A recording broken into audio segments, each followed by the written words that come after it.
네, 본 내용은 투자 판단의 참고용으로만 활용해 주시고요. 모든 투자에 대한 최종 책임은 투자자 본인에게 있다는 점 먼저 분명히 말씀드립니다. 특정 종목에 대한 매수나 매도 추천이 아닙니다. 자, 트럼프 관세 리스크. 미국 대법원 판결 나왔을 때, 드디어 한숨 돌렸구나 생각하셨나요? 만약 그러셨다면 오늘 우리가 함께 나눌 이야기는 아마 꽤 다르게 들릴 겁니다. 시장의 그 짧았던 환호 뒤에 가려진 더 큰 흐름에 대한 진짜 이야기는요, 사실 이제부터가 시작이거든요. 주식으로 세상 이해하기에 오신 걸 환영합니다. 저는 지난 20년간 이 시장에서 살아남아온 매크로 전략가입니다. 오늘 우리는 이 정신없는 관세 뉴스라는 소음, 이걸 싹 걷어내고요. 2026년까지 시장의 판도를 결정지을 진짜 신호가 과연 무엇인지 그 본질을 한번 제대로 파헤쳐 보겠습니다. 오늘 이야기 순서는 이렇습니다. 먼저 시장을 아주 떠들썩하게 만들었던 관세 쇼크, 그 안에 어떤 오해와 진실이 숨어 있는지부터 짚어볼 거고요. 이어서 실제 데이터는 우리한테 뭘 말해주고 있는지 냉정하게 들여다보겠습니다. 그리고 이 모든 혼란을 넘어서 진짜 게임의 룰을 바꾸고 있는 거대한 흐름을 분석한 뒤에 마지막으로 이런 변동성 속에서 우리가 어떻게 살아남아야 할지 제 경험을 바탕으로 한 현실적인 지침까지 나눠보도록 하죠. 자, 그럼 첫 번째 이야기부터 바로 시작해보죠. 관세 쇼크, 그 오해와 진실입니다. 지난 며칠 정말 정신없었죠? 상황을 간단히 한번 복기해볼까요? 처음엔 트럼프 행정부가 국제비상경제권한법, 우리가 보통 IEEPA라고 부르는 이걸 근거로 상호 관세를 부과하고 있었어요. 그런데 미 대법원에서 이건 위헌이다 라고 판결을 내린 겁니다. 시장은 불확실성이 해소됐다면서 엄청 환호했죠. 그런데요, 불과 몇 시간 만에 트럼프는 곧바로 바른법, 무역법 122조라는 카드를 꺼내 들어서 15% 글로벌 관세를 다시 부과해버렸습니다. 결국 본질은 그대로인데 포장지만 싹 바꾼 전형적인 조삼모사였던 셈입니다. 이게 바로 시장의 첫 반응이었습니다. 미국에 상장된 한국 ETF가 하루 만에 4.8%나 급등했죠. 단기적인 슈거러시였는데 이건 명백한 오해에서 비롯된 반응이었습니다. 잠시 후에 데이터로 보여드리겠지만 정작 한국에 적용되는 관세율은 바뀐 게 하나도 없었거든요. 시장은 종종 이렇게 보고 싶은 것만 보려는 경향이 있습니다. KB증권 리포트에 나온 이 문장이 핵심을 정확하게 짚고 있죠. 제 20년 경험으로 볼 때도 시장을 정말로 마비시키는 건 15%냐 25%냐 하는 그 숫자가 아닙니다. 바로 정책의 예측 불가능성 그 자체예요. 언제든 행정부의 기조에 따라 무역 환경이 통째로 뒤바뀔 수 있다는 그 압박감, 이게 전혀 해소되지 않은 겁니다. 마치 2018년 미중 무역 분쟁 초기를 보는 듯한 데자뷰랄까요? 그럼 이제 시장의 흥분은 잠시 좀 접어두고요. 냉정한 데이터의 세계로 한번 들어가 보겠습니다. 과연 이번 조치가 실제로 누구에게 유리하고 또 누구에게 불리한지 숫자로 직접 확인해 보시죠. 이 차트를 보시면 상황이 아주 명확해집니다. 이번 조치의 진짜 수혜자는 평균 36%의 관세를 내다가 15%로 대폭 낮아진 아세안 국가들이죠. 한국은 어떻습니까? 15%에서 15%. 네, 아무런 변화가 없습니다. 중국조차 표면적으로는 5%포인트 인하 효과가 있는 것 같지만 블룸버그 분석을 보면 다른 관세 조항들 때문에 실질적인 혜택은 거의 미미하다고 해요. 그러니까 한국 증시가 환호했던 건 숫자로 증명되는 착시에 불과했던 겁니다. 증권사 리포트도 물론 훌륭하지만 우리는 그 행간의 의미를 읽어내야 합니다. 반도체, 자동차, 물론 긍정적이죠. 특히 자동차는 25% 관세라는 최악의 시나리오가 사라진 것만으로도 아주 큰 짐을 던 겁니다. 하지만 제 눈에는 화장품과 IT 서비스의 리스크가 더 커 보입니다. 화장품은 단순히 가격 경쟁력이 5% 약해지는 문제가 아니에요. 미국 로컬 브랜드들이 중국 OEM을 통해서 확보한 원가 절감분을 공격적인 마케팅, 실탄으로 쓸 수 있게 됐다는 의미거든요. K-뷰티 입장에선 아주 피곤한 싸움이 시작되는 거죠.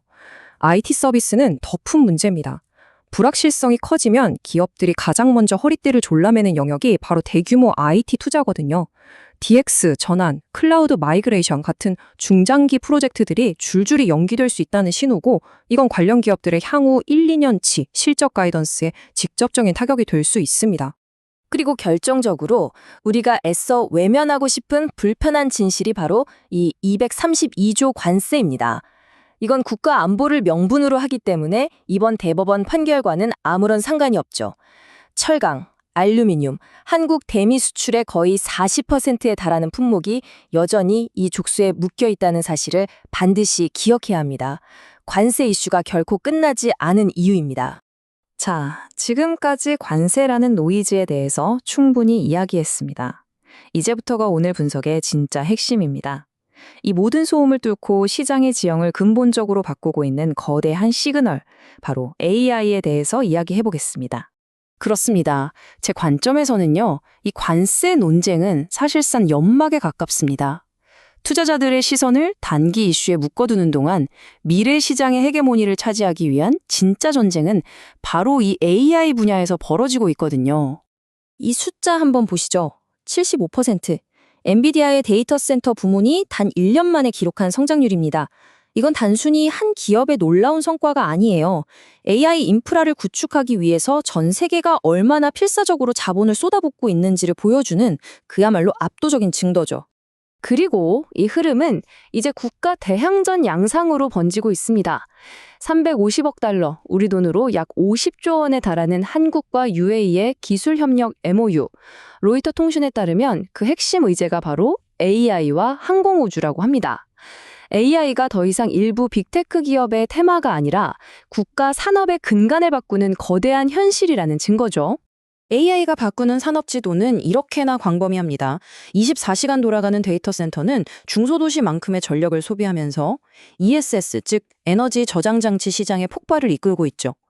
또 엔비디아가 직접 보스턴 다이나믹스를 언급했듯 AI가 스크린을 넘어서 로봇의 형태로 현실 세계에 들어오는 물리적 AI 시대가 열리고 있습니다.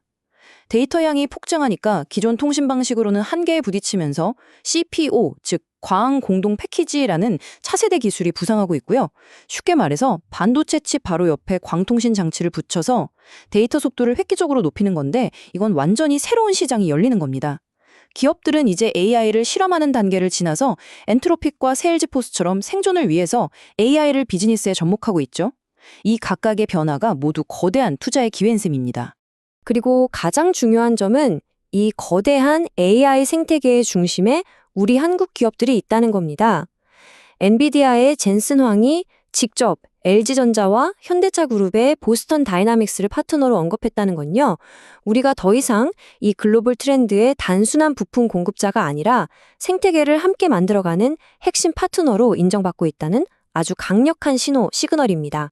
그럼 이 모든 분석을 종합해서 우리는 이 시장에서 어떻게 살아남고 또 이길 수 있을까요? 마지막으로 제 20년의 경험을 녹여낸 실전 투자 지침을 말씀드리겠습니다. 복잡하게 생각할 필요 없습니다. 딱 3가지만 기억하시죠. 첫째, 지금 당장 여러분의 포트폴리오를 열어서 어떤 종목이 단기적인 관세 노이즈에 흔들리고 있고 어떤 종목이 장기적인 AI 시그널이라는 파도 위에 올라타 있는지 냉정하게 구분해내야 합니다. 둘째, 관세 같은 뉴스로 시장이 공포에 빠질 때가 바로 기회입니다. 2008년 금융위기 때도 팬데믹 때도 그랬듯이 공포는 좋은 자산을 싸게 살 수 있는 최고의 찬스였죠. 마지막으로 가장 중요한 것은 기술적 해자입니다. 다른 누구도 대체할 수 없는 기술력, 그런 기업만이 이런 변동성 장에서 끝까지 살아남고 승자가 됩니다. 이 표가 오늘 이야기의 모든 것을 요약합니다. 왼쪽에 있는 노이즈들, 이건 우리가 예측하거나 통제할 수 없는 영역입니다. 우리는 그저 리스크를 관리하면서 대응할 뿐이죠. 하지만 오른쪽에 있는 시그널, 구조적인 AI 수요와 데이터 센터 증설 같은 것들은 우리가 믿고 투자해야 할 영역입니다. 이것들은 단기적인 정치 이슈로 쉽게 꺾이지 않는 거대한 시대의 흐름이니까요. 결국 우리의 스탠스는 명확해집니다. 예측 불가능한 노이즈에 일희일비하면서 자산을 던지지 마십시오. 노이즈에는 리스크 관리로 대응하고 우리의 소중한 자본은 거스를 수 없는 시그널에 투자해야 합니다. 제가 20년 넘게 이 시장에서 얻은 단 하나의 교훈이 있다면 바로 이것입니다. 시장을 완벽하게 예측하려는 시도는 오만일 뿐이죠. 시장은 예측의 영역이 아니라 변화에 어떻게 대응하고 끝까지 살아남느냐의 싸움터입니다. 오늘 제 이야기를 들으신 여러분께 마지막으로 질문 하나 던지겠습니다. 지금 여러분의 포트폴리오는 매일같이 쏟아지는 헤드라인을 쫓아가고 있습니까? 아니면 시대의 거대한 흐름, 즉 미래를 단단히 붙잡기 위해 구성되어 있습니까? 이 질문에 대한 답이 결국 여러분의 장기적인 투자 성과를 결정하게 될 겁니다.